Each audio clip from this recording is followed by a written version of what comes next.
Hi, everyone. Melissa Carson, and I unfortunately have a little bit of technology challenge right now because it is not letting me to share my screen at all. And I have some great slides that I wanted to share, but unfortunately, as much as you practice and try it, unfortunately, it is not sharing it. Can you let me know if you can at least hear me? If somebody can just say yes. Okay, perfect. So the bad news is, so you can't see these great slides that I have that are gonna sort of guide us through the topic. So I'm going to, let's see, make this work somehow without that. So anyway, I'm Melissa Carson, and I have my own practice now in talent consulting and executive coaching. But by trade, I'm a long-term HR professional. And this topic around believing in yourself, thinking about the limiting beliefs and the power of the impact of the voices in your head is huge. They help determine how we are successful or how we're not. And so one of the things that I wanted to sort of cover, like by background, I told you a little bit about me. One of the recent things that I've learned about myself is that I am an Enneagram 1. And why is that important? Part of what I learned through a little bit of study on that and realization of how I've, led my life is I always think things can be better. I always think I could have done better. What could I have done better? So the voices in my head are really telling me it's not good enough. Like I'm always thinking about those aspects. How could I be better? So trying to get those voices under control is pretty big challenge for me. So I believe, based on this group and the purpose of this group, you all have lofty goals and aspirations. And so what I want you to think about for just a moment is one of those, big goals that you have. And then what I want you to think about is what is the voice in your head telling you about that goal? Is it a positive one or is it a negative one? And when we think about the voices in our head, those have a lot of power behind them. How we control them, how we move forward. And so I'd love you in the chat to sort of put in your any of the voices that came through when you started thinking about that, positive or negative. And if you are seeing my slides, which for whatever reason you can't see my slides, there's two visuals that come up. One is this gentleman with his head in his hands. And the other one is this woman leaping with an umbrella, like into the sky, so positive about what might happen. And so when you think about those two visuals, the gentleman with his head in his hands and the woman leaping for, excitement, which of those do you think is going to, help you reach your goals faster? A little bit of a silly question, but obviously if you are thinking positively about those goals, you're going to achieve them faster. And one of the things, if you are thinking that's not enough, when you think about the positive self-talk, it has health benefits. And there's a long list of them, from everything from increased lifespan to lower levels of distress, greater resistance to the common cold, and hopefully that translates to COVID as well. And then a big one around better coping skills during hardships and during stress. And I think all of us have been tested over the past couple of months, more than we ever have been. And so it's really key right now to use that positive self-talk. And if you want to do, and this list of health benefits came out of Mayo's mindfulness work. And so what I want you to think about is this list that I'm going to read out. It would be easier if you could see them. Of how many of these have you said to yourself? And which one of them are you saying to yourself right now? I don't know how to do this. They'll realize I'm a fraud. It won't work for me because I'm not like them. I need more practice. It needs to be perfect. But they'll think I'm da-da-da-da-da. I'm too old. I'm too young. I'm too out of shape. What if I fail? But he or she is better than me at.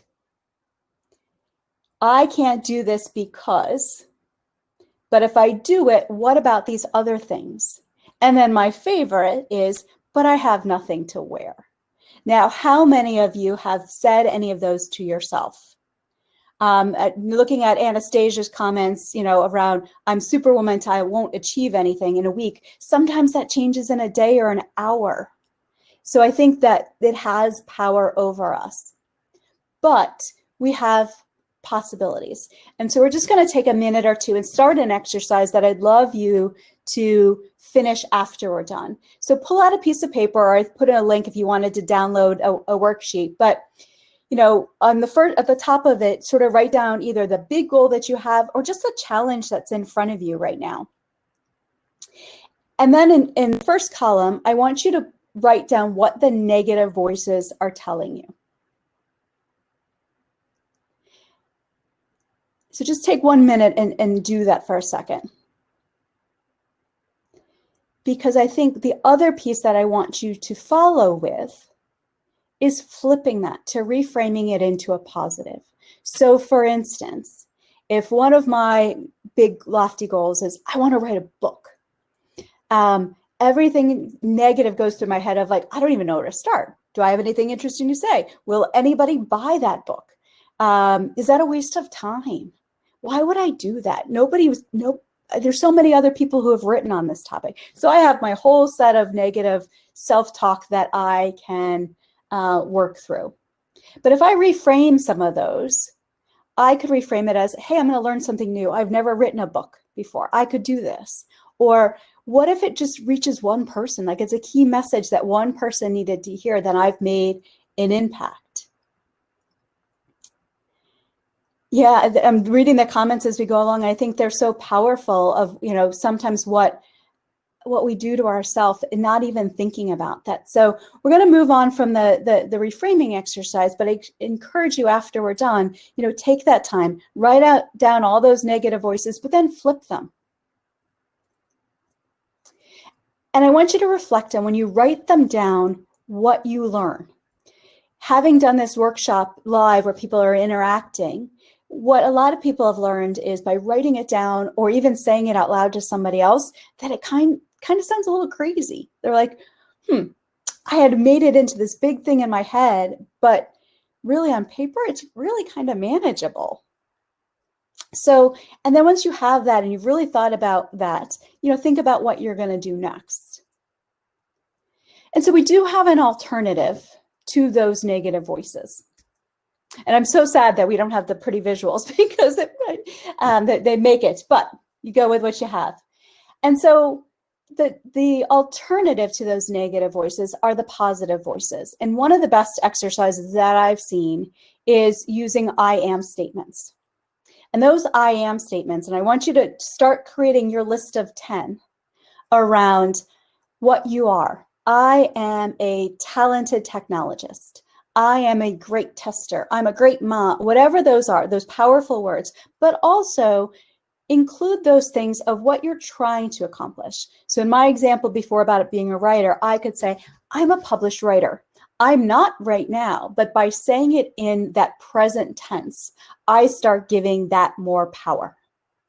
And so I want you to jot yourself down 10 things. I am creative. I am a great baker. I'm a successful entrepreneur. Whatever that list of 10 power statements are, take a minute and just jot them down. And as I look through, some of these comments out there, this is probably resonating with many of you because you have those negative voices. I'm not enough. I'm stupid. I'm weak. I'm shy. What if I get stuck in my solo project and end up leaving it midway? So just flip your switch for a second and just jot down a few statements around what you are. And this is your positive. And Harshal, I don't know if I pronounced that right. This is your positive, not I am lazy and inconsistent, but I am whatever you are successful at doing. And even if you're not successful yet, I want you to focus on what are you trying to achieve? Who are you trying to be? Because that power of knowing what your goal is and thinking about it as if it's already happened will help you achieve it. So I'll pause for a second and just see if anybody in the chat wants to highlight, how this, great question, how this exercise of writing the 10 statements down felt. And while you put in the chat, what it means to write these statements down, I'll answer Lasale's question around why do women tend to say these negative statements? I don't know, and I do think the research shows that women more than men tend to think them. However, there's a lot of science around the positive psychology and the imposter syndrome, et cetera, and maybe it's something that we've been conditioned on. I think that we let it come out because of how we were raised more than in other situations. So Diana, you have a perfect lead-in, because what I want you to do is when you look at that list, look at the list of those powerful things of you are, and use the lens as if it's your best friend or your child or your sister. And when you look at that list, you probably have this reaction of like, holy cow, this woman sounds amazing. And the truth is, she is amazing. She may not be perfect, but she's amazing in what she's doing and trying to do. And so one of the follow-on exercises to really give that power person, that persona, a name. So you might call her, easy one is always Superwoman, but that doesn't resonate for everyone. But give some thought to who do you want to call that most powerful version of you. And the reason that you do that is because it makes it a bit more real. And if we were doing this live, I'd actually have you do a little bit more imagination about what that person looks like and sounds like and all of those types of things. But in this short situation, just give the person a name and then think about what you could use as triggers to call her in. So that could be you're going to a really important meeting that you're stressed and you're worried about performing, whether that's the power outfit that you always wear, or maybe it's the power bracelet or lipstick that you wear, or maybe there's a song that plays in your head of what you believe in. One of the songs that's going through my head these days, during COVID, I went from, Let It Go to Defying Gravity. Like, I want things to be amazing. And so think about what those triggers are for you, those mantras. And Sakshi, I really hope I'm pronouncing names correctly. On the point about not being successful yet and keeping your head high for people who are still on their journey. Yeah, so that inner critic is hard, but you won't get past that inner critic until you find the voice of who do you want to be?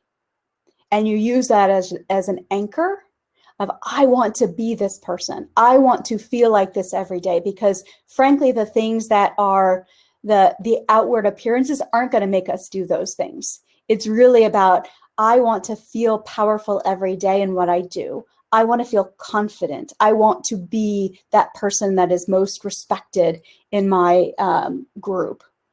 I think, Dawn, that's great advice. Channel that other person that you want to be or where you're strong in. But we do have so much self-doubt. And some of it, maybe was contributed to by comments that people have made to us or about us in the past. But we control what's up here and what we think. And we have that power to change it. And so when you have those negative voices, what I advise you to do is first recognize that's just that voice. It may not be reality of what's happening. And that's powerful. Like, what you're thinking in your head, a lot of times is not reality. It's just the voice is telling you, It's giving you that doubt. So when you have that negative, recognize it, but then adopt your power persona. What would, trying to think of a powerful name. I'll call her Layla. What would Layla do? Like Layla would step into this and like, I got this. I'm going to rock this presentation today. I'm going to write the best book that I could write out there. And then this is going to sound a little hokey, but tell those voices you're not listening. Say, I am bigger than you. I don't have to listen to you. And then find some action, like smash it, step on it, tweak it with your finger, find some way to make it go away. And then tell the voices that you are not listening, you're bigger than they are, and repeat your I am statements. And then make the choice your power persona would make. At the end of the day, you are stronger than the negative voices in your head. And if you were able to see a screen, I would have you read these statements out loud with me. But what I want you to do is just close your eyes and think about the words that I'm going to say and start internalizing some of them. I don't care what others think. I do know what I'm doing. I'll figure it out or I'll learn it. It's good enough. I'm not too old, too young, too out of shape to do this. I'll prioritize the time. I'll buy the right outfit. I won't fail, but I may learn a lesson. So what if someone else does it differently or better? And I can manage what comes if I'm successful. And as I said, a couple resources, if you want to look at afterwards, Carol Dweck, Growth Mindset, Simon Sinek, The Infinite Game. I love Reshma Saujani's Brave, Not Perfect. Every woman should read it. Every woman who's raising a daughter should read it. And Martin Seligman's Positive Psychology. So I ran through that. I think we have 2 minutes left. So I'm going to look at if there's any more comments out there around questions.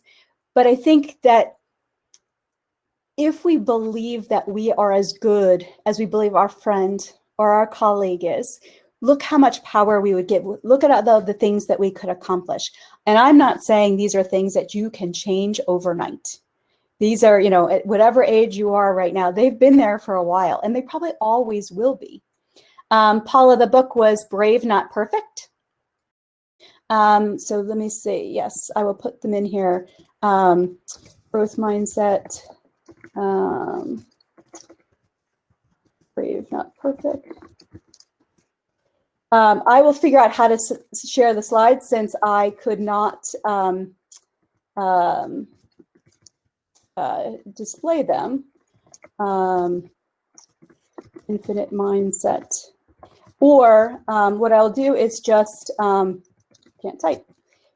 Here's my email address. If you would like the slides, just send me an email at mrcarson@Crimdell Consulting and I'll send them. So glad you're here. I don't know if I'll automatically be cut off. And then the last one is Positive Psychology. Oops.